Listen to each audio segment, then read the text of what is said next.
It's a special moment for me to be here today because I started working in this industry 30 years ago this year. I was about the age you are today, not much older. And by coincidence, while I was based in London 30 years ago, the very first country where I really worked was Italy. And the very first city I worked at in Italy was Milan. That time, 3 decades ago, Microsoft had 10 employees in the entire country. Today we have 1,000. Today we have 10,000 partners across Italy. My job 30 years ago was really to help build a software industry for Italy, because at the time there wasn't one. And look how much things have changed. And yet what is most remarkable, I think, as I stand before you today, is that when I look back at the last 30 years and think about the next 30 years, the next 30 years will probably bring even more change. And it will be daunting, and it will be exciting, and it will be full of opportunity, especially for people like you, for people who look ahead, identify that opportunity, master the skills that will be needed, and seize the moment. And so I want to talk a little bit about what this moment offers, but really even more important, what the next 30 years may bring. In a way, I think people will look back at this decade that we're just finishing, and they'll say it was a remarkable decade in the history of computing. Because we have now reached the point where after many decades of people imagining what computers might be able to do, we're suddenly now seeing computers really increasingly reason and understand the world much like human beings. And it's worth understanding what has made this possible. It's been advances in computer vision. A computer can now look at a photograph or look at live video stream, and it can understand what it sees at a rate that is comparable to a human being. Or take the ability to understand speech. This is something that literally for 3 decades we've been trying to create for computers. And yet now it is becoming a reality. Computers can understand speech at about the same level of accuracy as human beings, meaning over 95%. You take something like the Microsoft Translator app, which you can use on an Android or iPhone, and you can translate literally in 64 different languages. It is that ability to understand speech and then translate between languages that is all part of the foundation of really knowledge. You know, we've seen now computers reach the point where they can read an essay and they can comprehend it at a level that's comparable to a human being. You see this in lots of different things around you. If you buy a new car, it has a pedestrian alert. It recognizes when there's an individual in the sidewalk. If you have an iPhone, you can use an app called Steno. It will record what it hears, and it will immediately transcribe it without relying on a human being. Or you can use our translator app, the app I referred to before, to translate between different languages.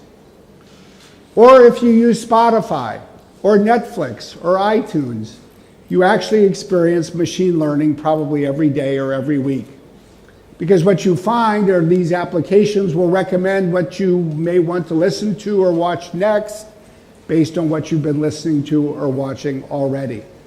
In all of these ways, artificial intelligence is already becoming part of our daily lives. And it's really all because of certain advances in computing this decade. First, the advance with massive computational power, the power of the cloud. The ability to rely on hundreds of thousands of servers in a data center means that any institution can harness what a decade ago was really in the grasp of only the world's largest governments or largest companies. The second thing we've seen this decade is just huge advances in digital data. The amount of data that exists in the world is literally doubling every other year. And increasingly, it is now available in digital form and in data sets that can be used by computers. And this has been a decade where there have been huge advances in artificial intelligence itself, in so-called deep learning or the use of neural networks that have led to so many of these breakthroughs that are enabling computers to reason as never before. All of this is exciting. All of this is going to define what you all get to do with your lives. But it is creating challenges as well, as you heard. And I think the best way to solve the problems of the future is to look at them with our eyes wide open. To really look and ensure that we have uncritical eyes as we think about what lies ahead. Only by doing that can we solve the problems that your generation is going to need to help the world solve. I think a fundamental question for all of us is this one. As computers behave more like humans, how are they going to impact real people? How are they going to impact all of us? Well, there is a lot of fear.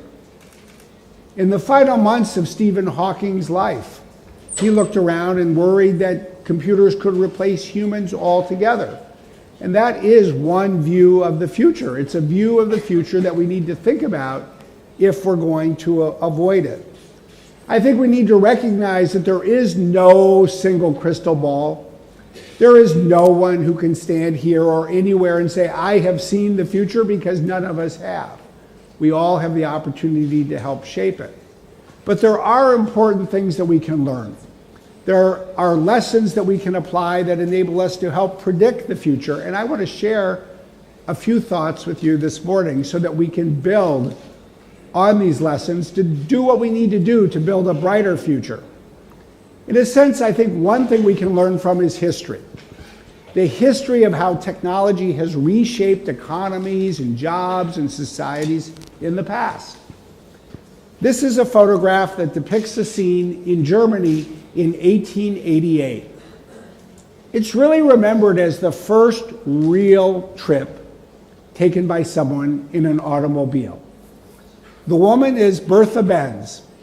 Her husband, Carl Benz, is widely credited with having invented one of the first cars. You would recognize his last name, Benz, because it's part of Mercedes-Benz to this day. This picture depicts a day in 1888 in August when Bertha got together with her two sons, and she left a note to her husband, who was still asleep. She said, I'm taking the new car you built.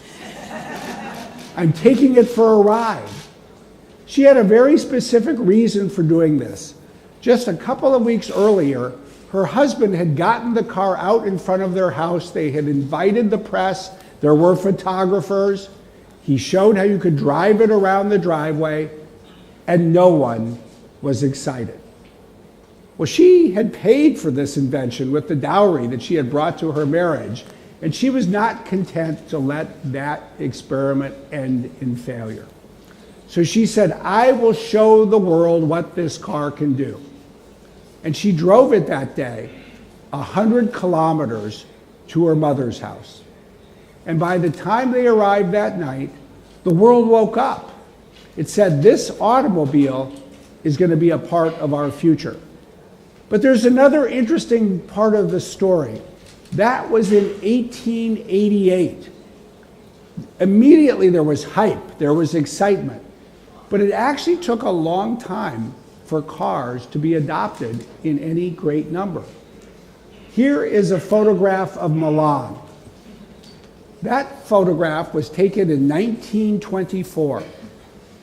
And if you study that photograph, what you obviously see are lots of horses and carriages and a trolley, but not a single automobile. We've gone from 1888 to 1924, and still there were no cars in Milan. But now look at another photograph of Milan taken just a few years later. Suddenly what you see are cars everywhere. You see trolleys and automobiles, bicycles, and not a single horse. Fiat was turning out cars in Torino. People were buying them all of a sudden everywhere, and this fellow lost his job. He no longer was employed bringing people around in Milan. The world had changed. And what it reminds us is that these technologies take time to gather momentum, but once they create a point where the technology comes together and society adopts them, they take off. And they're diffused widely and everywhere. And the economy as a whole will change. The economy changed because of the transition from horses to cars. There were some jobs that went away. And in a way, they're not surprising. You no longer needed people who knew how to take care of horses. You no longer needed people to feed horses. You no longer needed people to take care of and clean up after horses. And there were a lot of new jobs instead. You suddenly needed people who knew how to manufacture tires. You needed people who could operate gasoline stations. You needed people who could repair cars. One set of jobs went away, a new set of jobs was born. And in some ways, when you look at it, it's not that surprising. Fewer horses meant fewer jobs to take care of horses. More cars meant more jobs for people who could take care of cars. But there are other aspects that I think are much more surprising, and they really speak to the challenges that we will need to address in the future, because there were all sorts of indirect economic effects as well. All of a sudden, there was a new form of finance, consumer credit. Cars were expensive. People needed to borrow money to buy them. So consumer credit was born so that people could buy automobiles. Or billboards and corporate logos. All of a sudden, automobiles were going down the road at 45 kilometers per hour. If you saw a sign, you needed to be able to recognize immediately whose product you were looking at. That is what gave birth to the logos that we take for granted today. New forms of design, new forms of advertising were born. So what it tells us is that there are not only new direct effects, but new indirect effects as well. Unfortunately, they're not always positive. What we saw in the United States, for example, was at the height of the Great Depression in 1933, the Bureau of the Census put out a study that said that one of the main causes of the Great Depression was the decline of the horse. And you might look at that and say, how could that be? Why would the decline of the horse help lead to the Great Depression? Well, it turned out it was these very indirect effects that we're talking about. The horse population of the United States declined by a third between 1920 and 1930.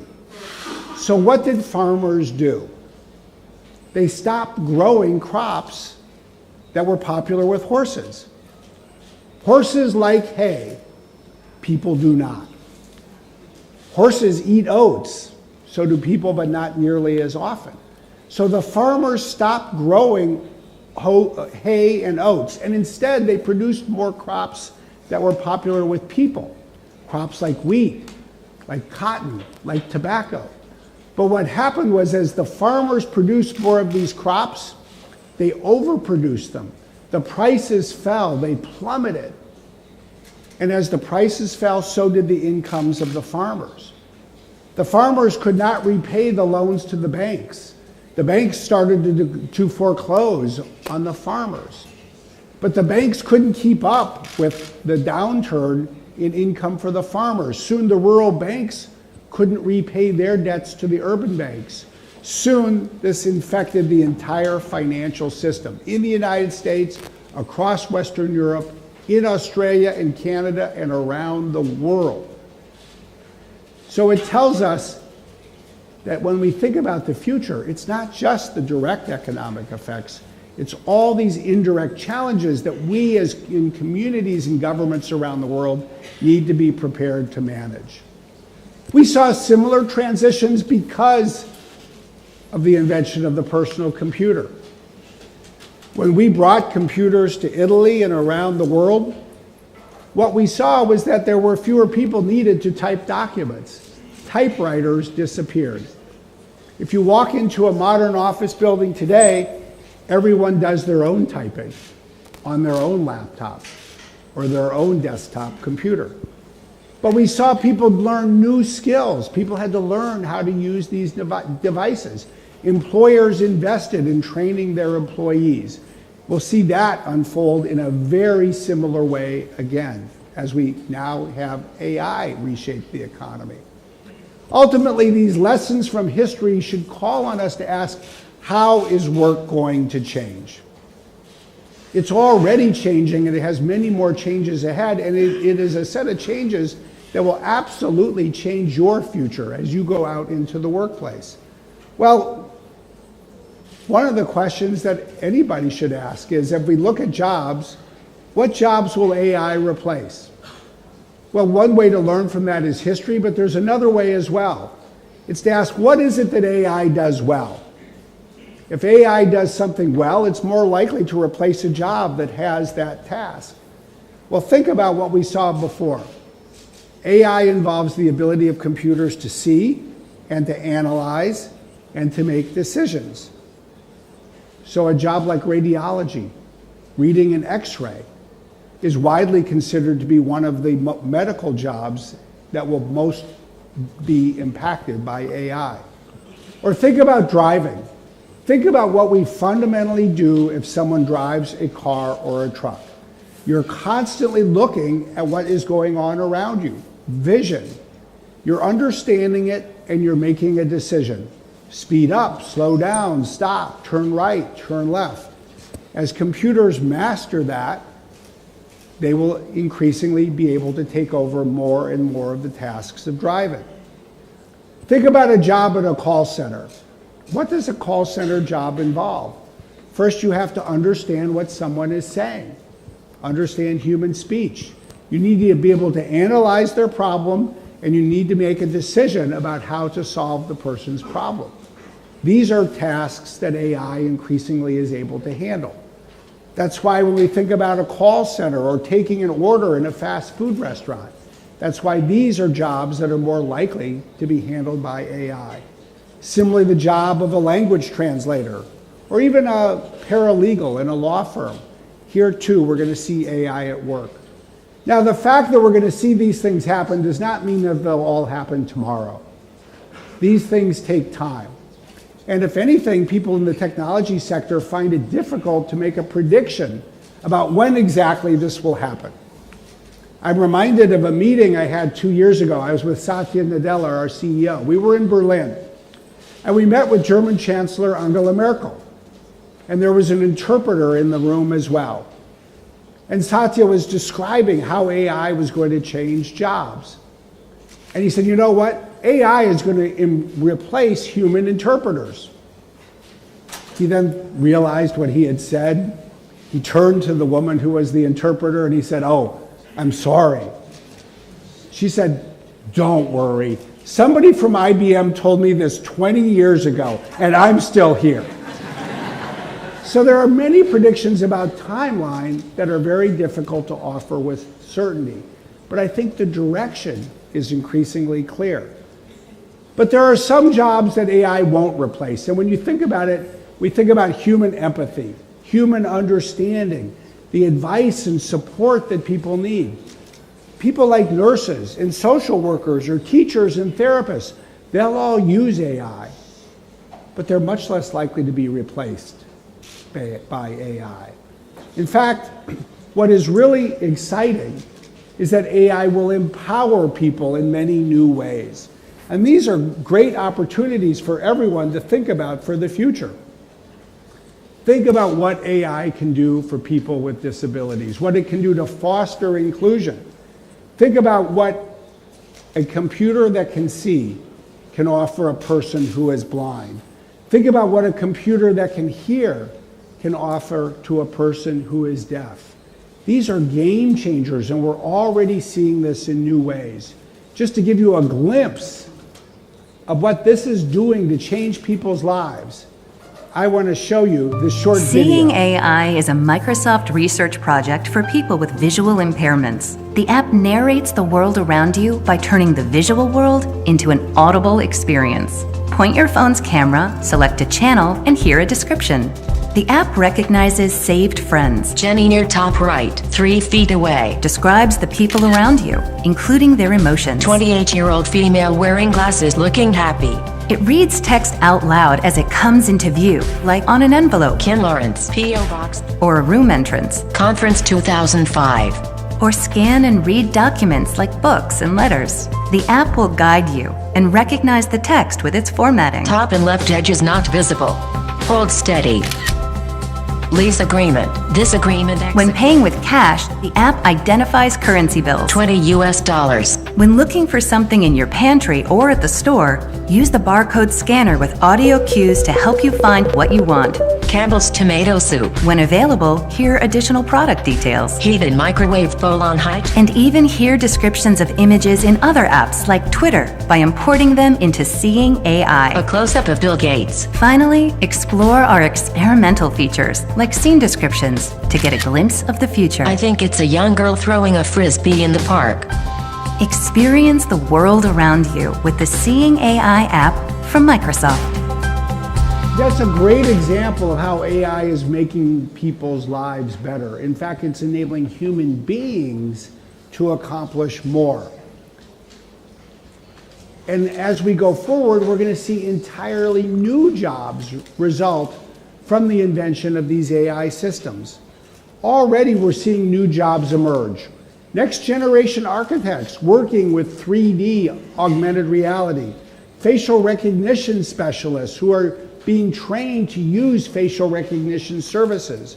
We're seeing people who will be trained to provide help for people who have to learn how to use an autonomous car, or data analysts working with this massive amount of data from the Internet of Things. All of these are new jobs, jobs that are going to become more commonplace in the next decade. In fact, as one thinks about the future, it's worthwhile to think about the kinds of disciplines that will be required to make AI work well. Computer science is a natural. Data science is another. Most AI is really a combination of computer science and data science, but there's more to it than that. There are ethical issues that are of fundamental importance as well. When you think about what we have to decide as communities, as countries, as societies around the world, ultimately the question is not just what computers can do, it's what computers should do. What do we want computers to do? How do we want computers to work? These are fundamentally ethical questions for the future. It's why we at Microsoft have really focused on trying to define and identify the ethical questions that matter. And we think there are 6 areas of ethics. Fairness or bias to ensure that computers don't discriminate against people. There are issues of reliability and safety, questions of privacy and security that are huge disciplines in and of themselves. There's a huge field around inclusion, because you can see how important that is to the development of AI. And ultimately, there are questions around transparency. How do we know how AI systems work? And there's issues of accountability. How do we ensure that these systems work in a manner that guarantees that computers will remain accountable to people? All of these are rich disciplines in and of themselves. They'll need people with the right background in philosophy, even religion, to understand how we want to work with computer scientists, with engineers and data scientists, so that AI works the way we want. In a sense, what it really means is, as we think about the future, it's not just about science and technology and engineering and math. I think you're going to see many more technology jobs that in fact require a background, if not a specialty, in the social sciences, in the humanities. People will all need to work together more closely in the next 30 years than we've really seen in the past. As we think about what it means to prepare for this kind of AI-powered future, ultimately it also raises questions about the social contract that we want in our societies around the world. People are going to need new skills. That's not just young people, it's all people. We're all going to have to continue to learn new things over the courses of our careers. This is going to change the pathways into careers and between careers. It will change the kinds of labor laws and rules that already are being called into question as the economy is changing. It raises new questions for the social safety net. All of these are an important part of the conversation that countries are starting to have. It's also the context for, as you heard Sylvia describe, our hopes for our company's work here in Italy. Because when we think about what is needed to prepare people for the future, it's so clear that universities and schools have an important leadership role to play. It's so clear that governments have an important leadership role to play. But these challenges are so broad that they really call on all of us, including in the technology sector itself, to play a new and broader role. It's why one of the things we're excited about announcing today, that Sylvia mentioned before, is our new program for schools. We're putting a stake in the ground and saying that we'll partner and reach 20,000 teachers and 250,000 students in Italian schools and universities to really help people acquire the kinds of AI skills that will be needed for success. And here at this great institution, we're excited to partner and help create a new AI and big data lab to help train the data scientists that will be needed to craft these AI solutions for the future. Ultimately, we think it's important to think about the fact that AI can make every discipline more impactful than in the past. And this is something you see in surprising ways around the world. I'm often so struck by what people are doing when they learn how to put AI to work. One surprising person I had the opportunity to meet is a woman named Marina Rustow. She is a professor of Near Eastern Studies at Princeton University in the United States. She works at the Princeton Geniza Lab, which studies hundreds of thousands of documents from the Middle Ages in Egypt. Documents that were written by the Jewish community living in an Islamic community in Cairo. Well, it turns out that these documents have been scattered in libraries around the world. They're in fragments. And one of the great challenges for scholars is to try to find meaning when you only have half a document. It's very hard. Well, what Marina Rostow has done is she's learned how to put AI to work, because these fragments of documents have been recorded in digital form. Well, she looked at this Arabic legal document. It was a dispute between two Jews, but it went into an Islamic court. But she had no idea of the date. She had no idea how the case had turned out. She only had the first half of the document. But working with an algorithm that could analyze not just the shape of the paper, but the size, the weight of the ink, the angle of the cursive statements, she was able to put AI to work, run this algorithm, and literally in a blink of an eye, find the other half of the document, even though it was located half a world away. And she found the answer to her question. She now knew when this document was created. So here is AI literally helping historians discover the past. But then think about what else AI can do. Think about what it can do for one of the greatest challenges of what will be your lifetime over the course of this century. The need for advances in environmental science, the need to cure an ailing planet. Already, we are seeing AI put to work.